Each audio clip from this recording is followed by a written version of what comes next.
Welcome back. This is week 12, lecture 2. And here we look at another aspect of the magisterial Reformation. We've been talking about different patterns of Reformation. Um, and I think in the last lecture, I tried to go through, I think, the 5 different patterns that I'll be talking about or have talked about and then will talk about. Even though on the slide I only listed, I think, 3 of those. But we have the Reformation of the later Middle Ages, Luther's Reformation, the Reformation of the refugees, the Radical Reformation, and then the Catholic Reformation or Counter Reformation. Now, again, we'll be talking about that, both of those terms and the problems with describing and categorizing those developments next week or so. But here we're looking at the English Reformation. In some ways, we could say that the English Reformation was its own pattern because it was different from strictly a Calvin's program or the Reformation of the refugees. It was certainly not Lutheran. I'll come back to that. It was certainly not radical, but it was magisterial in that it was the magistrates, and primarily the monarchs, beginning with Henry VIII, and then Parliament, um, in accordance with the wishes of the king, and then later Queen, who brought about the Reformation. That does not mean that there weren't reform movements, unrest, and so from below, so to speak. There were, and I'll be addressing those shortly, even if briefly. But it really fits within the magisterial Reformation as another, let's say, form of the magisterial Reformation. Anyway, so that's kind of the setting we're talking about. And we'll see how it all kind of works together.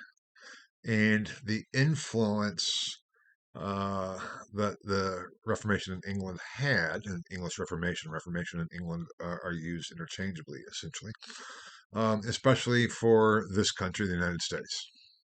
At least be pointing to some of those influences and importance later on. But first, we're going to look at the internal developments to see what was going on in the context of what was happening on the continent at the same time and prior to. So that kind of being said, this is kind of fun, and as a footnote, I too imagine this to be a relatively short lecture, at least comparatively. But I've thought that before, and it hasn't turned out that way, so we'll see. But it is kind of a fun, intriguing series of developments that were going on in England. In some ways, England's exceptionalism begins with the Reformation, even though as an island, of course, it had been there kind of from the beginning in so many ways. Those things being said, it all starts with the first phase of the Reformation in England, which is referred to as the Henrician Reformation. These are the developments under Henry VIII. Now, Henry VIII is one of those figures who is kind of larger than life, so to speak. Um, Henry VIII and his 6 wives, and all those fun stories. And there's all kinds of movies made about Henry VIII, particularly one of the great, and it is a great historical movie called A Man for All Seasons about one of Henry's chancellors, Thomas More, Sir Thomas More. And I'll be talking about that very briefly. But Thomas More ended up being martyred because he refused to sign the Act of Supremacy. But I'll come back to that and what that all was about in a bit. And so it's really quite something. Henry VIII was, and of course, then his eventual successor was his daughter Elizabeth, who became Elizabeth I. Likewise, there's all kinds of movies, etc., about Elizabeth. She was really one of the outstanding monarchs of the age, as was Henry himself. Henry had come to the throne after his father had successfully won basically a civil war over succession, known as the War of the Roses, which established Henry VII, Henry Tudor, as the monarch. The whole issue of succession in England is a real mess. I'm not going to go into all the details of that, but what you do need to know is that realization that a lack of an heir, of a male heir, could throw a country into civil war over who had the right then to inherit the monarchy, the crown, who was going to be, the king. And Henry VIII was very much aware of that. He was a very educated man, as we'll talk about shortly. He was one of the young, new monarchs. I mean, if we look at um, the leaders in Europe at this time, I referred to Charles V as the last medieval Catholic emperor, and as Francis I of France as the first early modern monarch. Henry would fit that category too as an early modern monarch, um, kind of larger than life, not just physically, but also as a personality and as he impacted developments in England. So, moving more directly to the context, um, Henry was very much aware of religious dissent, of issues that were going on within England, of what was going on the continent. He was wary of what was going on in the continent. He was very wary of what was happening in the empire. But within England, there were movements of late medieval religious unrest and reform, which is the first entry there under the Henrician Reformation on the PowerPoint slides. Um, there were peasant uprisings in the late 14th century, and then during the course of the 15th century and on into the 16th century, a group had arisen known as the Lollards. The Lollards, it's been debated, the origins of the term. They were following the teachings of John Wycliffe.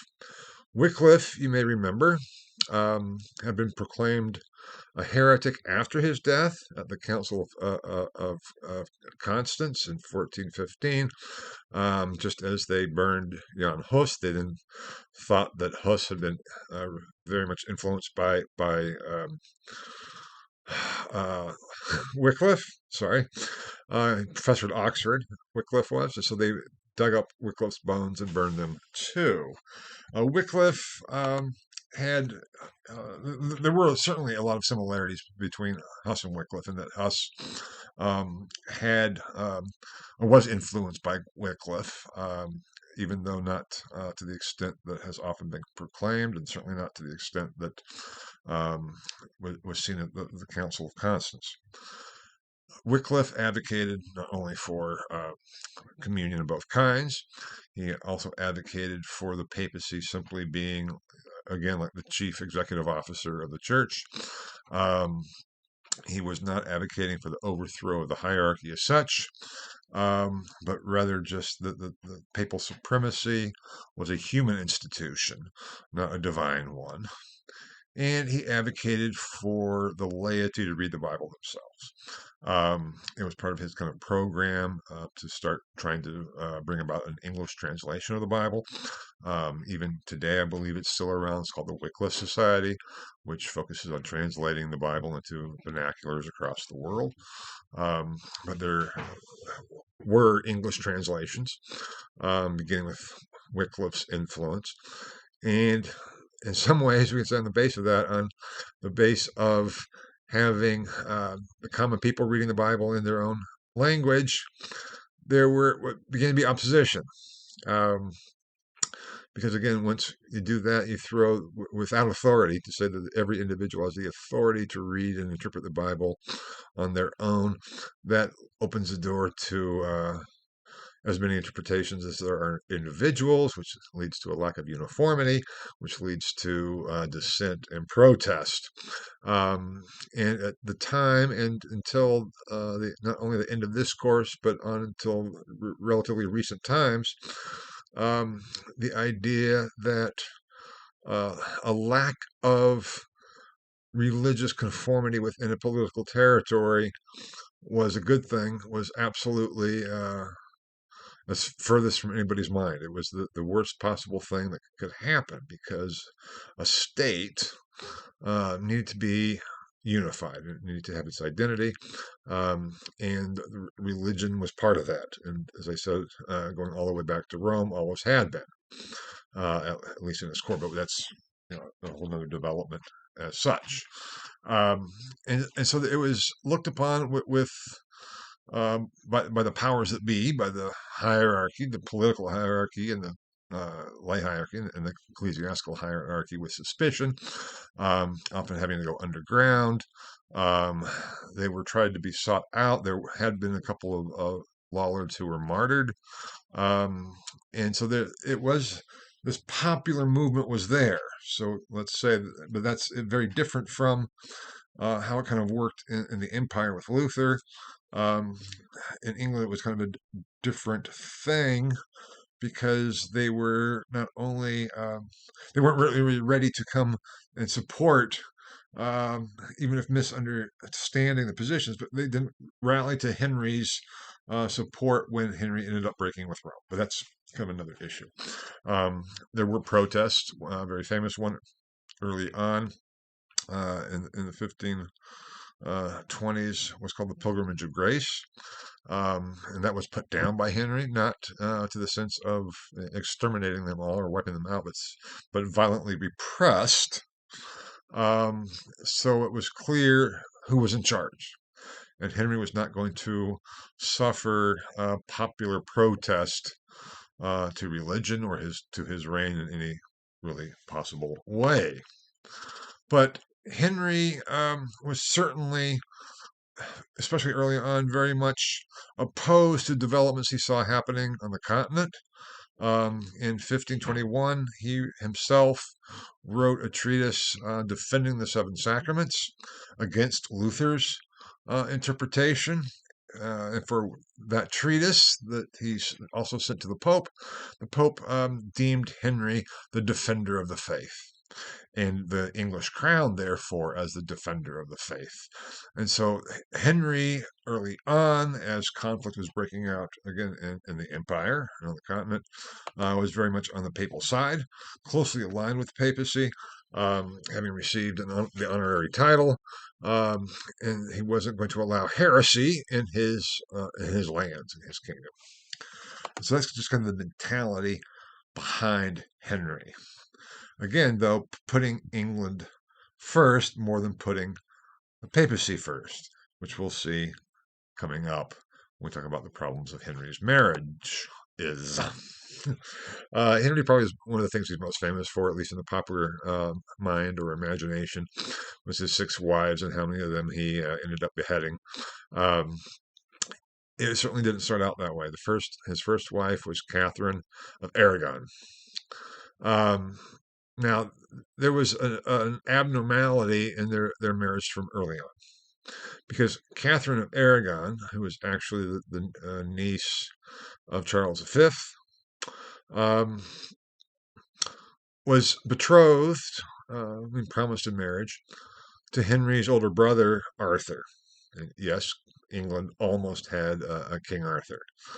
Um, and the problem was that Arthur died early. So Henry ascended to the throne, and thought, okay, we need this marriage. Why? Because what the marriage was doing was allying England with Spain. Aragon had been an independent kingdom, but then Castile and Aragon um, fused and became Spain in the later 15th century with Ferdinand and Isabella joining the crowns, then eventually became a distinct country itself. Charles V, the emperor, had first been king of Spain in 1516, so he was Charles I of Spain, as Spain was just kind of forming. And this alliance between Spain and England was seen as strategically significant, both very strong supporters of the papacy, and politically certainly advantageous to both in terms of, especially as things developed, warding off the incursions of heresy. And also to have an ally against France, because, of course, England and France had been fighting since at least the 12th century. Even though the so-called 100 Years' War was over, um, as of 1415 or something like that, whenever we wanted to date it.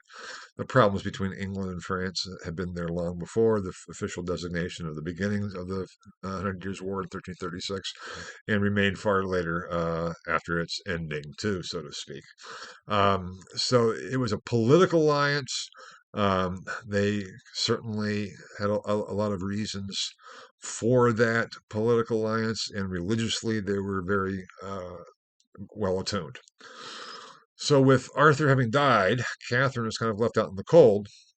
And at the time, technically, um, you weren't supposed to marry your brother's widow. It's called the consanguinity, even though there was no blood relationship between Henry and Catherine whatsoever. It's just was something that was outside the bounds of acceptability at the time. But Henry thought, if I marry Catherine, that will preserve the alliance. Now, marriage alliances had been the basis of diplomacy throughout medieval Christendom. And that's a whole other issue, so to speak, but that's just continuing here, this very medieval approach to state building, to dynasty building, to alliances and diplomacy. And so Henry and Catherine thought this would be the best, or Henry thought this would be the best way to go about it. So Catherine and I will get married. But since that was not allowed technically in church law, we need to get what's called a dispensation. A dispensation um, means that you have permission not to follow the basic rules. So it would be a dispensation from the statute, so to speak, of the illegality of marrying your brother's widow. To say, okay, we'll dispense you from that regulation. Now, you cannot dispense from divine law. Um, you cannot say no, that you do not need to attend Mass, or no, you do not need to partake in the sacraments for salvation. That you cannot receive a dispensation for. But so much of church policy then is today is not based on divine law, but on human law, even if there were supposedly scriptural bases for it. It was recognized that this was a whole body of rules and regulations and doctrines and principles that were saying, we know this is not the same as divine law. This is not saying you can have a dispensation and you can certainly take the Lord's name in vain all you want. You can't do that because the Ten Commandments were part of divine law. But policies derived therefrom, the implications therefrom, and things like that were seen very much as human law. And from human law, you could certainly receive a dispensation. So Henry had received a dispensation from the Pope, proclaiming, okay, you can go ahead and marry Catherine. It'll be a valid marriage. The church will recognize it, and on we go. And so that's what they did. Then the problem becomes, well, now what's the whole point of this? The whole point of this would be that the heir or the offspring of first Arthur and Catherine, but now Henry and Catherine, their eldest son would inherit both kingdoms, both Spain and England. And so those two kingdoms would be united in the heir of Henry and Catherine. And that was to be seen as good for both sides. A very powerful potential monarch joining those two countries, not only in an alliance, but in the ruling with a single individual. That was the idea. The problem was Catherine gave birth to a baby girl, Mary Tudor, whom we'll be talking about shortly, but could not produce a son and had difficulties producing any other offspring at all, and didn't. And so Henry, number one, worried about the alliance. It was all based on, again, the production of a male heir. And then worried too about the lack of a male heir and what would it do to succession. He was still a young man. I forget exactly when he was born, but he's still a fairly young man. And so it's like, okay, we need to look at state policy. Now, Henry, too, at the time, ending up becoming more and more dissatisfied with Catherine, and kind of took a fancy to one of the ladies in waiting at court. Anne Boleyn, who was English, um, and they started kind of having an affair. The problem was what to do about it, because number one, we need to be careful. Um, if Anne got pregnant before they were married, if possible, that would pose a real problem because, especially if the product of that union, so to speak, were a male, but they weren't married, and Henry was still married to Catherine, that offspring have been deemed a bastard. Now, there's no problems with producing bastards. There are bastards all over the place. And here I'm talking about the actual definition of the term, not the description of a personality or so. That was a whole other case, but meaning, especially a male born out of wedlock. I mean, females were born out of wedlock were also bastards, but that's, uh, at the time, that wasn't that important because that wasn't part of the inheritance and the dynastic alliances. But the males were. That's why it was so important. Um, you know, popes had bastard children all over the place as well. Papal nephews, so to speak, some of whom they legitimized. But bastard sons of monarchs often were very well provided for, but they could not inherit the monarchy. They could be proclaimed a duke. They could be, enfeoffed with significant lands and hold a lot of power, but they could not inherit the monarchy because everyone knew that they were a bastard.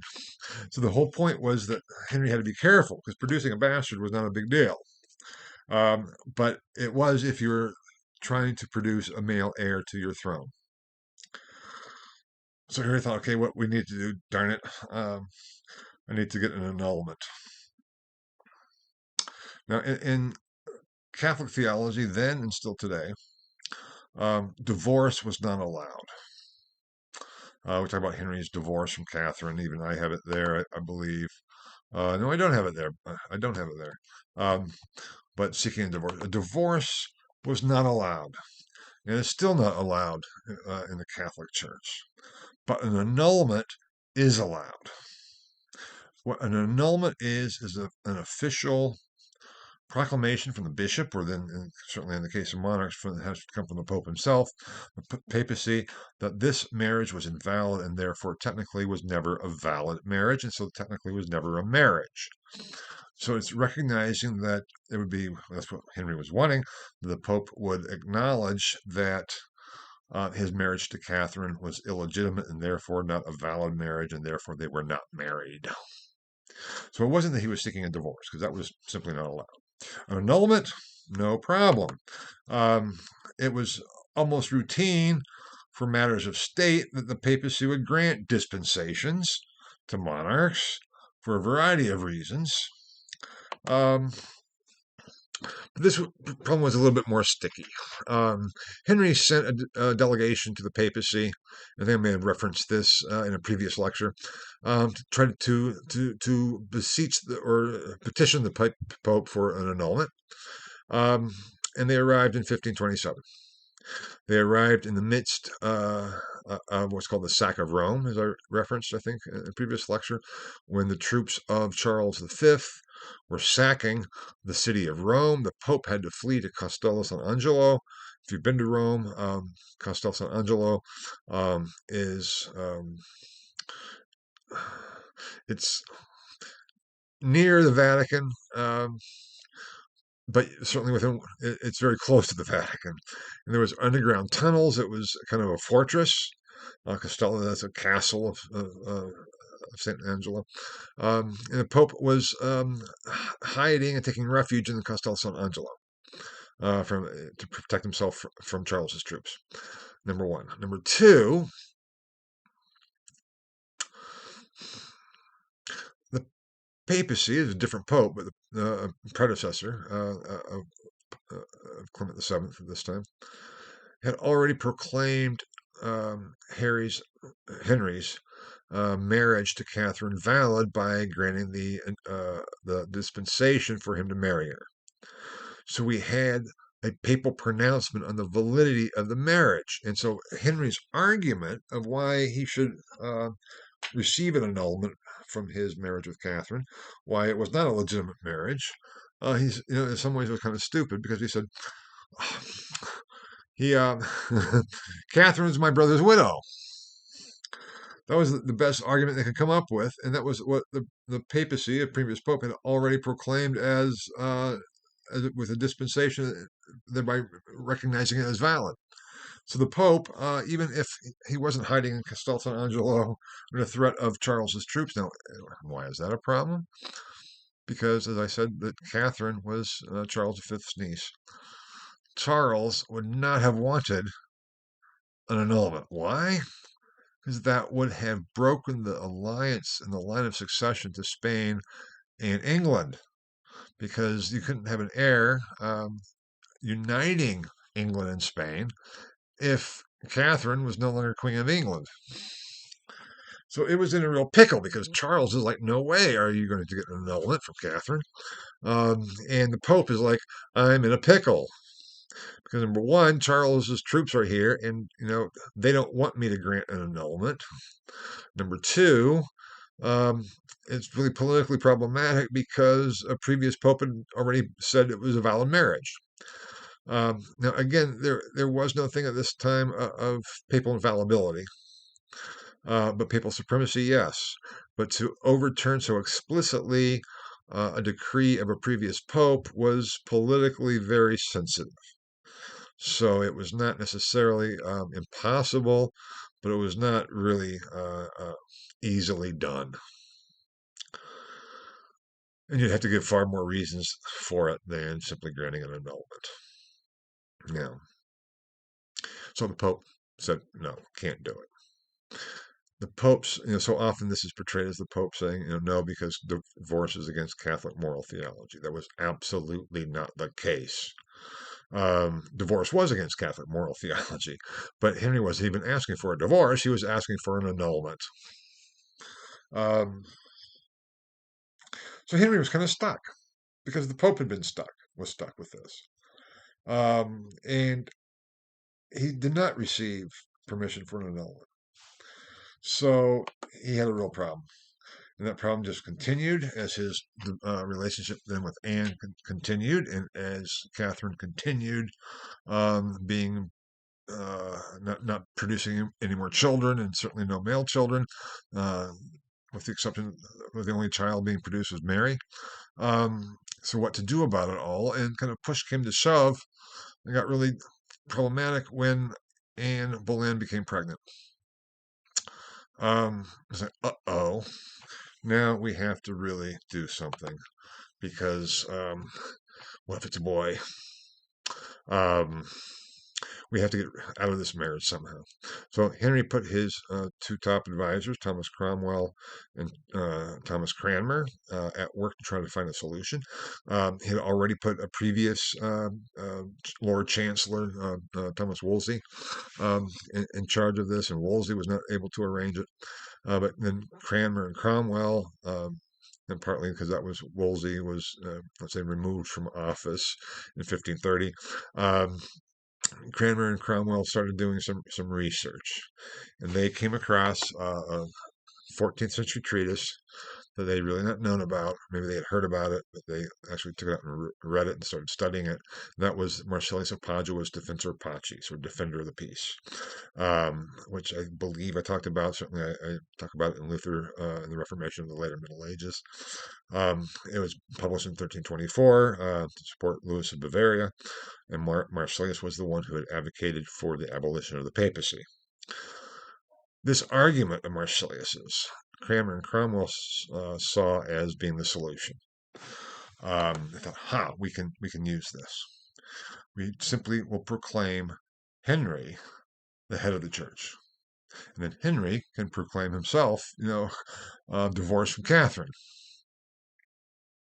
And it'll be fitting with the church because it fits.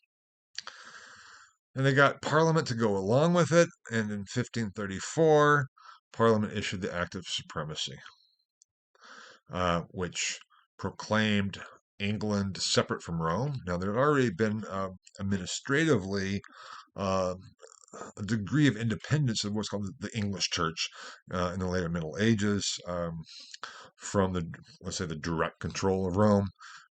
So it was by no means that one-to-one kind of coordination. It was even it, but this there was a recognized church in England, the Church of England, or the Church in England, that had a certain amount of independence from the papacy, just as the Church in France, the French Church, did as well. Less so within the empire. The Pope was more directly involved in the empire, especially with led by the emperor. But in France and in England, there had been a degree of independence granted and recognized by the papacy in the later Middle Ages. And so it was not overturning the concept of church. It was just saying, okay, we are not following Rome anymore. We are going to proclaim ourselves independent completely from the papacy. Now, Parliament passes an Act of Parliament. And it was from this point on that the Marsilius's treatise began they had it translated, Cranmer and Cromwell had it translated in English, and began to have more widespread effect. Anyway, there was a problem because they needed to have everyone on board, so to speak. And the Lord Chancellor at the time, Thomas More, refused to sign. Or reference the movie A Man for All Seasons. It is a dramatic portrayal, but it's a very good one. And by all counts, Thomas More really was a saint. He became a saint. He ended up being beheaded by Henry for treason because he was not willing to go along with it, with the Act of Supremacy. I had a student a number of years back who was from England and was here, and he did his term paper, his research paper for a Western Civ class on Thomas More. And his whole point was he wanted to debunk the myth of Thomas More. He wanted to show that Thomas More was not acting out of pure religious conviction, but for some kind of political purposes or financial purposes. He was trying to dig up dirt on Thomas More. And his conclusion ended up being there was none. Thomas More really was a saint. And it was kind of this conversion of my student's view, because all his research pointed to the fact that Thomas More was what everybody thought he was. But anyway, that's a dramatic story. The film Man for All Seasons portrays it very, very well. If you want to watch that you certainly may. But in any case, so the Act of Supremacy in 1534 proclaims England independent from the papacy. We cannot really say it's Protestant at that point. That's something about the Henrican Reformation. Was it Protestant? It was becoming more Protestant, but with Henry, the real difference was just an administrative difference of recognizing recognizing Rome as the ultimate authority, and this is saying no, the monarch is the recognized authority. The monarch is the head of the church in England. Now, Henry did go a bit further. In his dissolution of the monasteries between 1536 and 1541, he appropriated monastic lands. He said, part of the problems and the support for the papacy has to do with monasteries and monastic holdings. As I think I mentioned before, the church was one of the largest land holders in Europe. And Henry said, if we're going to be breaking away from Rome, we're going to need to do something with church property. So what we're going to do is proclaim not only, the bishoprics and the parishes were pretty easy because they're still part of the Church of England, but these monasteries lay outside of that. So he said, we're going to get rid of the monasteries. And that was a process, again, approximately over these 5 years, which he did so, and then re-granted those territories, those lands, to his nobles and his favorites.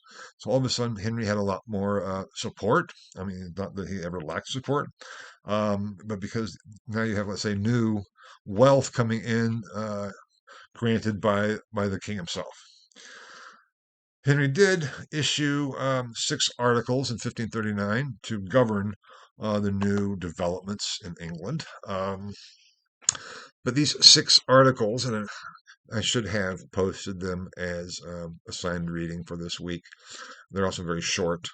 I'm sorry I didn't. But then, as you'll see, there later were 42 articles and then 39 articles, and which ones do you actually want um, to require?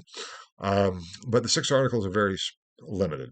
They deal with the Mass and the sacraments, reaffirming the real presence and the elements of bread and wine. Not quite a position of transubstantiation, but certainly not Luther's view of consubstantiation, but somewhere in between the two. But that's not really the point here. The point here is that the 6 articles focus on the Mass and clerical celibacy. The clergy were still supposed to be celibate. They did not get rid of that in these 6 articles. And so it's if you're going to Mass in 1533 and then you went to Mass in 1535, you would not notice a difference. In terms of a change in the religion, there's no difference. Even if there was a change in the political alliances, and there was a very, very slight theological change, and that was about it.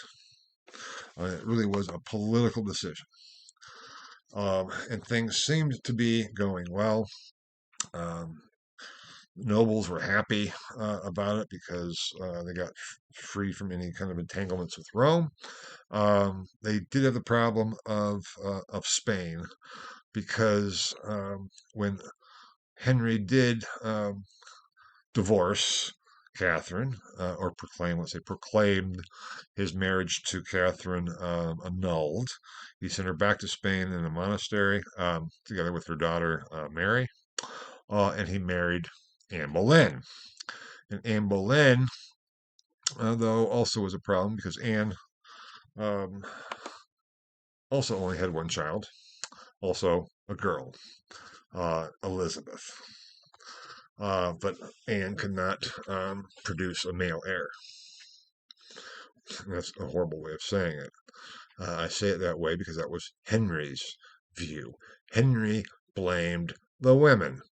It was Catherine's fault that she did not give birth to a son. It was Anne's fault that she did not give birth to a son.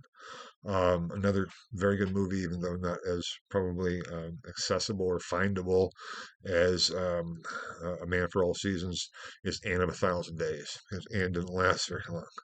Um, and she was beheaded for treason. I mean, there were trumped up charges and all those other things. But then her daughter, Elizabeth, um, obviously was not packed off to Spain, was uh, educated and taken over by people at court, and on we go.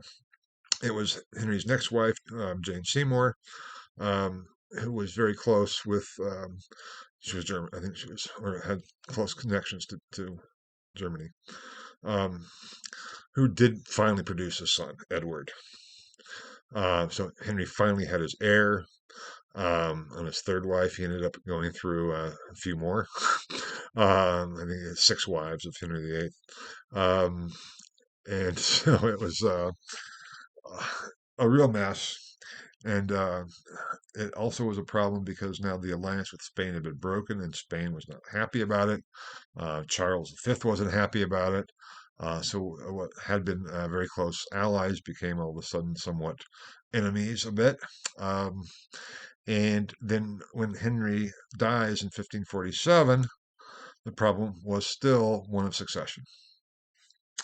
Now, um, Henry was not the only one to fear for succession and civil war. And what they determined, this was not unheard of within medieval Christendom whatsoever, that since there were no male heirs, we will go to the female side. And so they proclaimed, first of all, Edward, because they did have a male, they proclaimed Edward as king. But they knew that then Mary and then Elizabeth were in the wings.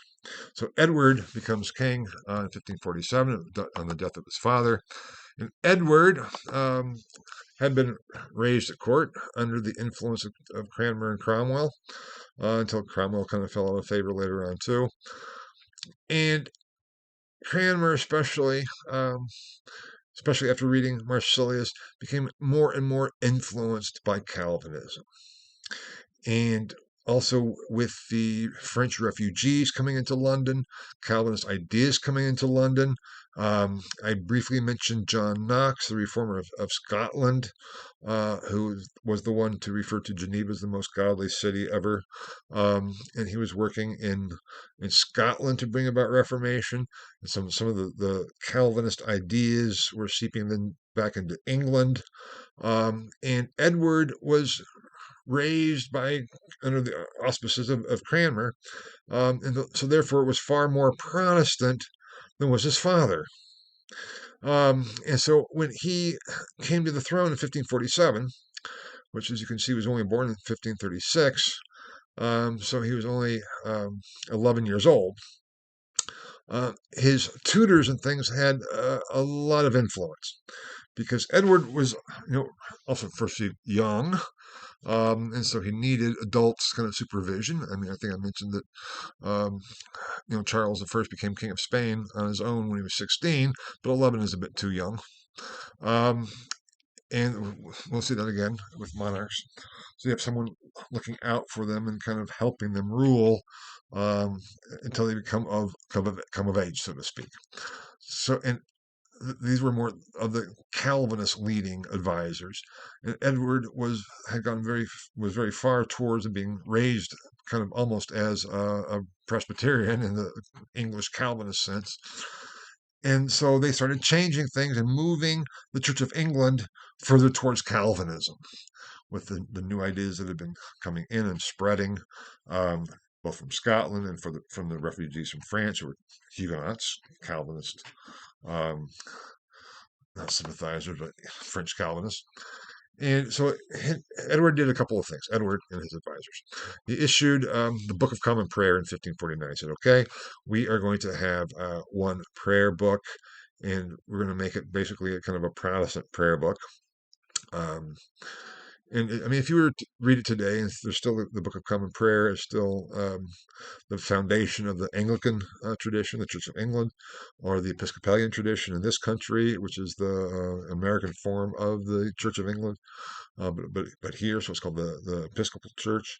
Um, you might not really see it as quote unquote Calvinistic or Protestant, but it still was far more Calvinistic than the religious life under Henry, and became the basis for religious life in England from that point on. He also issued then a series of 42 articles, very much moving the Church of England towards a Calvinist position. And they became the religious policy under Edward. So all of a sudden, you have this the Henrician Reformation, which breaks from Rome, but really doesn't change much. You have Edward coming in and moving things far more towards Calvinist positions, shifting the church. And there is opposition certainly, but after all, he's king, even with his advisors, and the ideas were spreading. Um, and obviously they were being imposed, and so even if you disagreed with them, you had to follow them anyway. But Edward was rather, let's say, sickly. He was not a well child. And he dies early on. He dies in 1553. So he was only, 17 years old. He just not achieved his majority for very long before he dies. And then the question comes, who follows? Who's next? And here is when they said, okay, we're still going to keep the Tudor line, the Tudor dynasty intact, but now we're going to have to go to the female side. So next in line would be the eldest female offspring of Henry VIII, and that was Mary Tudor. So Mary Tudor, who had been kind of raised by her mother Catherine in Spain, came back to become Queen of England. And Mary's reign was consequential. Not that Edward's wasn't. Edward's certainly was consequential too. But Mary, all of a sudden, wanted to undo most, if not all, of what her half brother did, and some of what her father had done. She's the one that received the title of Bloody Mary because she said, "I am, Queen of England. I am not going to suffer heresy." So these Protestants, and when we talk about the influence of Calvinism and Calvinist ideas under Edward, that really is a Protestant position. Henry's, as I talked about, the Henrician Reformation, it's difficult to refer to it as Protestant, aside from its breaking from Rome, obedience to Rome. But otherwise, it's not really Protestant. But with Edward, England really moves towards a Protestant religious theological position, as well as political position. And Mary said, "We have to get rid of this." So she said, "We're going to exterminate heresy. So we're going to, gather up bishops, priests, anybody else who is professing heretical ideas, i.e., Calvinistic ideas, and we're going to execute them." There are a number of reformers, humanist reformers, who were certainly, let's say, Calvinist sympathizers who were executed under Mary. And because there were so many of them, she received the term Bloody Mary. Mary returned. Mary's tenuous balance, because she returned obedience to Rome. Um, she said, "We are going to return to Rome," and there were commemorative coins issued in this behalf of England and returning to the obedience to Rome. But Mary did not want to go back and um, recognize the Pope as the head of the church. She wanted to retain, in some ways, the active supremacy, and yet do so in obedience to Rome. And that's why that tenuous balance, because she thought it was a good idea for the monarch to be independent, but we're still going to be obedient to Rome. And you say, "Well, how does that work?" Yeah, that's a good question, and it didn't really work very well. Um, she also thought, okay, I have the return to the Henrician program. It was a turn to the Henrician program of being independent from Rome in terms of Mary remaining head of the church, but in every other way, it was even going back further to really a Roman obedience in terms of religion and theology. She said, "Now, also, too, we need to do something about healing this alliance that had been broken with my father's illegitimate divorce from my mother, Catherine. Um, so, how can we do this?" Well, Charles V's son was King of Spain at this point, Philip II. And this is right before Charles, ends up abdicating in 1555, but we'll come back to that. And so what we can do is reestablish this alliance.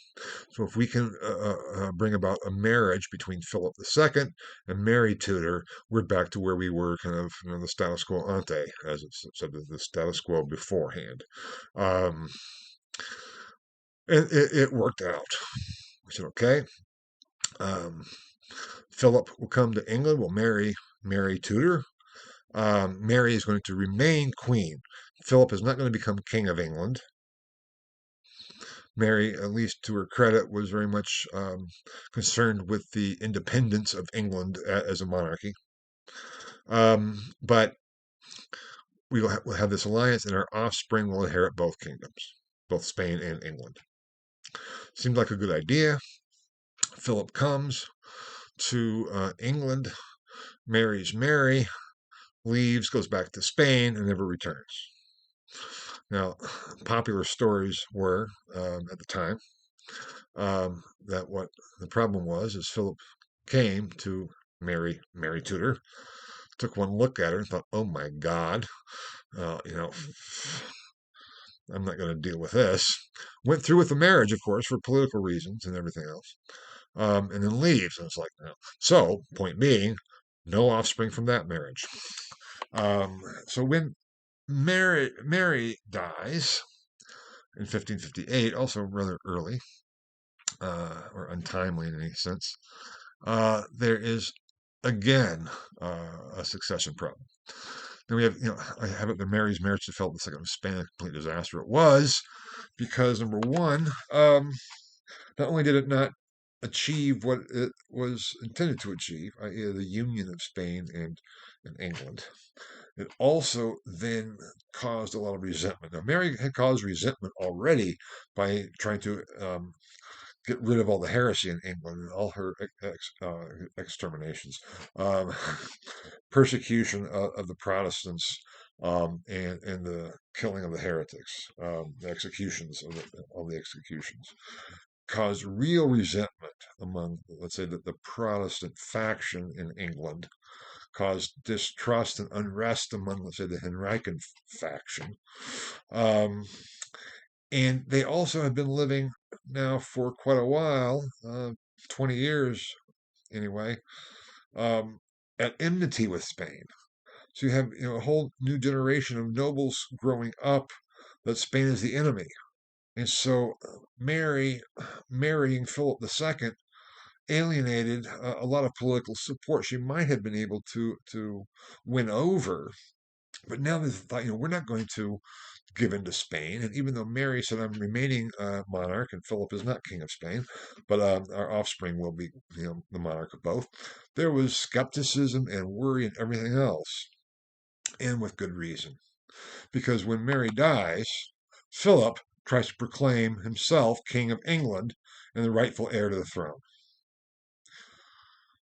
To prevent any attempt of Philip trying to assert his rights to the throne of England, uh, Parliament and the English nobles said no. Just as we went from Edward to then the female line of Mary, now we continue, and the next in line is Henry's daughter, Elizabeth.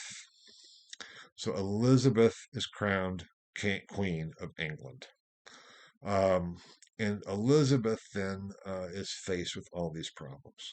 What do we do about it? What do we do about this problem with Spain? How do we stave off Philip trying to assert his right to the crown? What do we do about the religious problem, the political problem? And Elizabeth, as I think I said, was one of the outstanding monarchs, not just of the age, but in some ways of all time, we could argue. Um, she was able to pull it off quite amazingly well. Also, all kinds of books and movies and everything else about Elizabeth. We talk about the Elizabethan Compromise, and that's why I have up there the final settlement in England, which is not really final. That's why it's in quotation marks. Elizabeth and her compromise. We talk about the Elizabethan Compromise because it's like, okay, we're not going to stay in obedience with Rome. Elizabeth was, let's say, more Protestant than was her father, but less Protestant than was her half brother Edward. Um, in this, it's been referred to as a via media, a middle way or a compromise. But how do we go about setting this all up? Also, just behind all this too, not only did Elizabeth not recognize Spain, but she had all kinds of suitors um, who wanted to marry her so they could be king of England too. And Elizabeth never married. She knew that would be political disaster for her. Um, she's referred to as the Virgin Queen. It's probably highly unlikely that she remained a virgin. There's all kinds of speculations about affairs she was having with various people. Um, and so, but in terms of the reality that she did not marry, and so she had that front of "I'm still a virgin queen" out there, and I am going to rule England. She reissues the Act of Supremacy. Um, I have up there the compromise was kind of about Henrician religion and the Protestant theology. In some ways, that doesn't really encapsulate it, but kind of gets at it. We're going to return more to Henrician practice, but we're certainly going to we are going to accept some of the Protestant positions from Edward, and so even if in a different context, revised context, she introduced a revised Book of Common Prayer. Um, not, again, kind of pulling it back from that of Edward from the Protestant position, bringing it back to a more Henrician position. in terms of the piety in the daily life, the Book of Common Prayer, in terms of that includes the Mass and the liturgy of the Mass, but also daily devotions. And on we go throughout. And she issues then her own articles of religion, the 39 articles, which then try to follow this line between the Catholic position and the Protestant position of Edward and of Mary. And certainly, where does her father stand? And so, in some ways, Elizabeth was more like her father than either Mary or Edward, um, even though there were differences between Elizabethan religion and theology and Henrician religion and theology. And Elizabeth was more Protestant than was Henry, but not nearly as Protestant as Edward, if that makes sense. But the whole point of all this is throughout the kingdom, it's just a mess. Um, whom do we follow? What we are? We keep going back and forth and this and that, and what is right? Um, Elizabeth too cracked down on heresy, and that for her meant Catholics. They had to go underground, and I was in Liverpool for a number of years um, as head of the Department of if you read my self-introduction, you know this head of the Department of Theology, Philosophy, and Religious Studies at Liverpool Hope University. Um, and there, we toured and saw some of these things, underground Catholic churches in homes. Nobles who were obedient to and wanted to stay obedient to Rome would have chapels, hidden chapels. And Elizabeth tried to seek those out because here too is not just a religious problem of heresy, even though it was that too, and Elizabeth wasn't going to suffer some of that.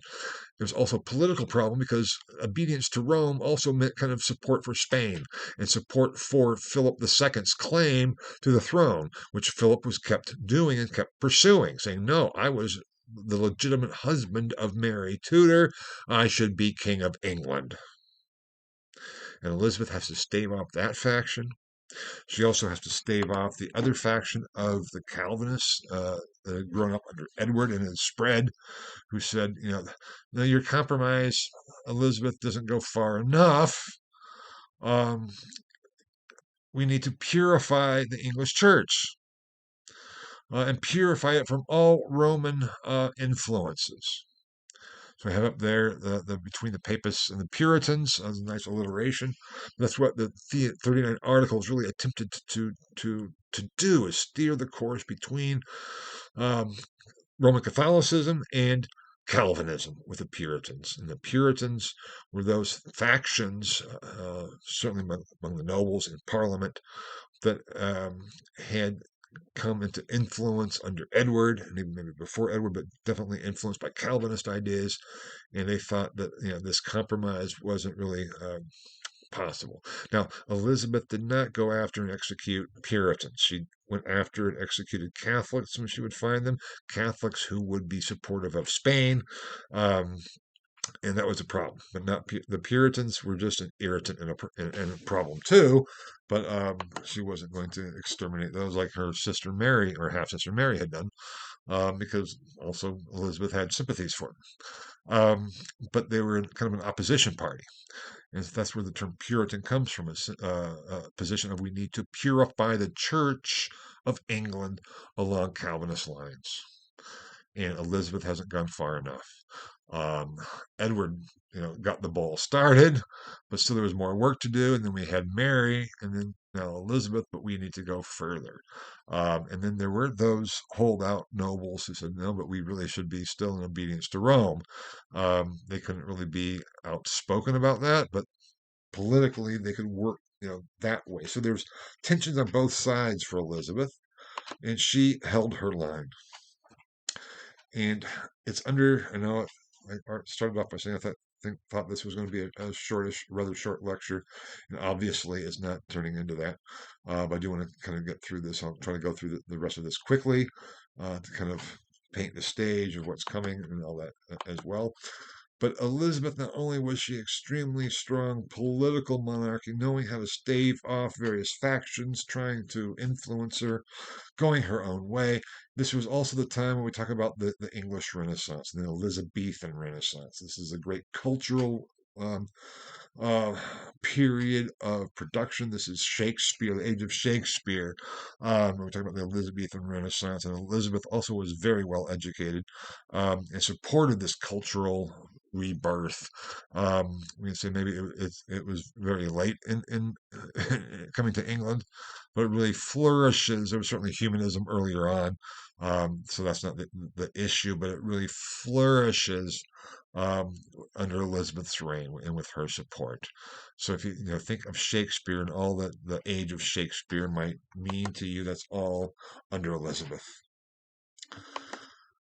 Now the problem though with Spain did not go away. Philip kept asserting his claims and rights to the throne.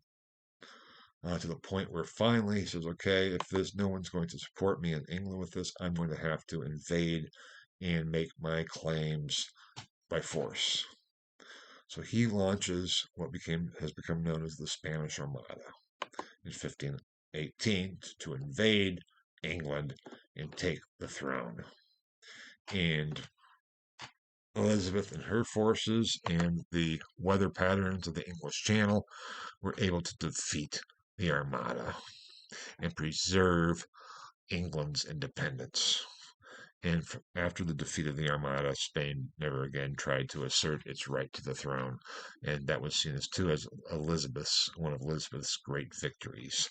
So that she had, even though there were tensions from both sides, Elizabeth increasingly showed her worth and increasingly gained support, even as there was continuous tension and people trying to influence her, and everything else. She held everyone off, as well as internationally was quite the figure, um, and culturally what it's all about as well.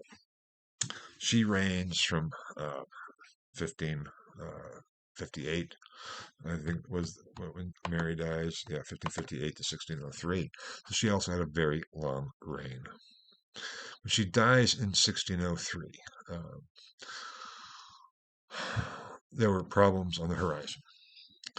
Um, there are the problems of Ireland, Scotland, and Puritanism. Ireland, we know there was Protestant faction and a Anglican faction and a Catholic faction. What do we do about that? Similarly, in Scotland, um, and the problem of Puritanism. Now that Elizabeth was gone, what are we going to do about the English Calvinists or the Puritans and their increasingly political influence? The successor to Elizabeth was a new dynasty, James Stuart. Um, and James was the King of Scotland. Um, so he was James the Sixth of Scotland. But he becomes James the First of England. So the Tudor dynasty, because Elizabeth didn't have any offspring, was over, and the Stuart dynasty began. Now you can ask me what's the genealogical relationship. I can't tell you off the top of my head right now. We'd have to look it up. But it goes back to the Stuarts um, and their ascendancy to the throne. And James the First was kind of caught too between Protestantism and Catholicism.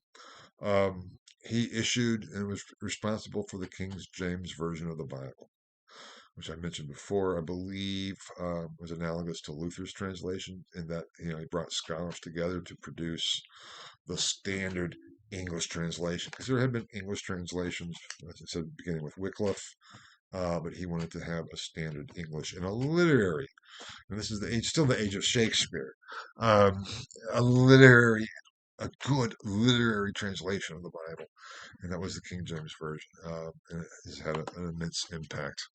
Um, but there were tensions all along, and he was succeeded by Charles the First, who was very much more Catholic even than James. James knew that there were tensions in Ireland and Scotland and in England, but Charles definitely his sympathies really lay towards the Catholics, and that ended up producing a civil war in England from 1647 to 1651.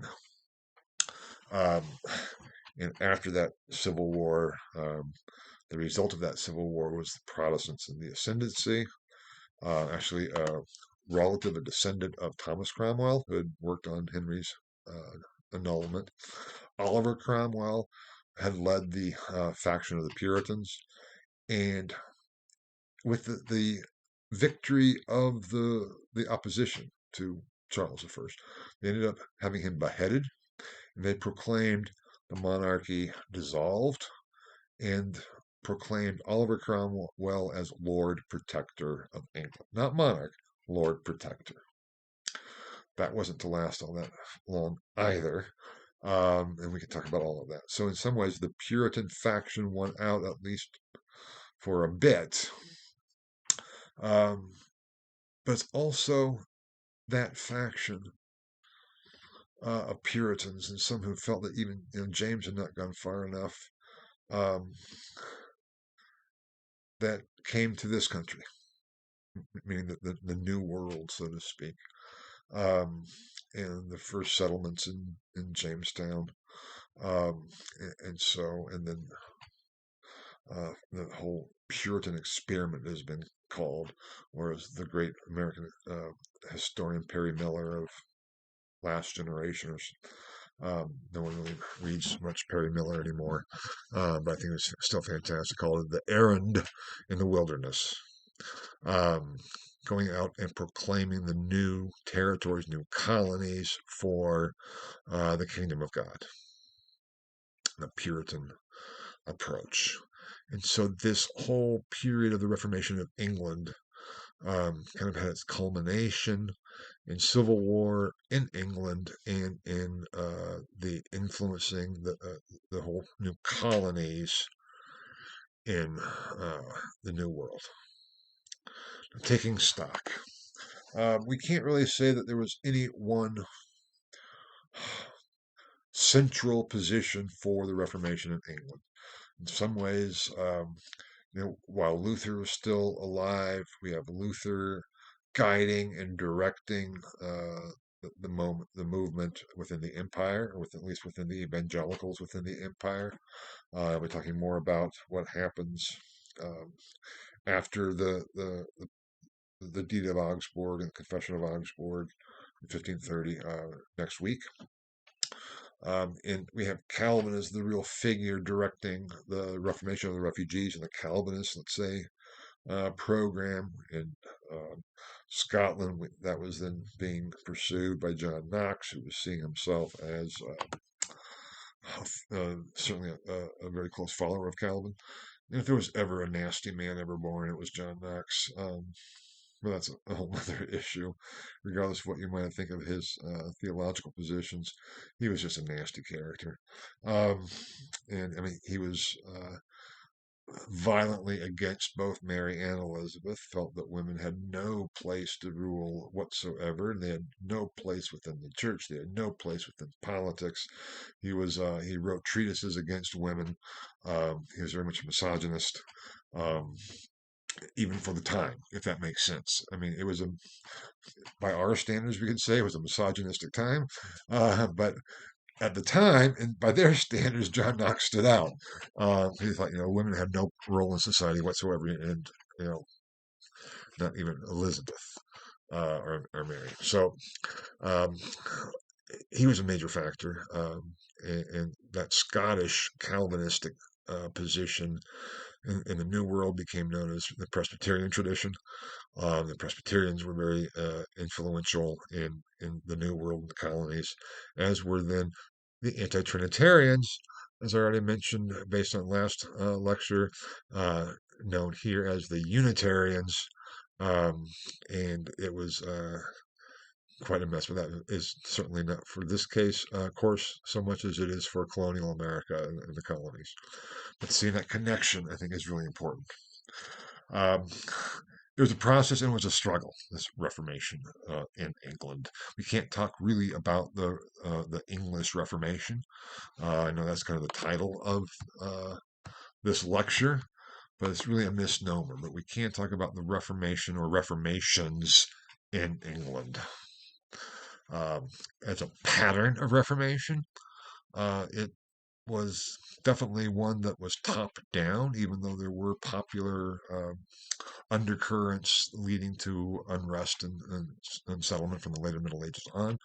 But since it was led by the monarchs, from Henry to Edward to Mary to Elizabeth, it's really part of the magisterial Reformation, even though it's certainly different from what was going on in the empire or in the imperial cities or in the Swiss cantons.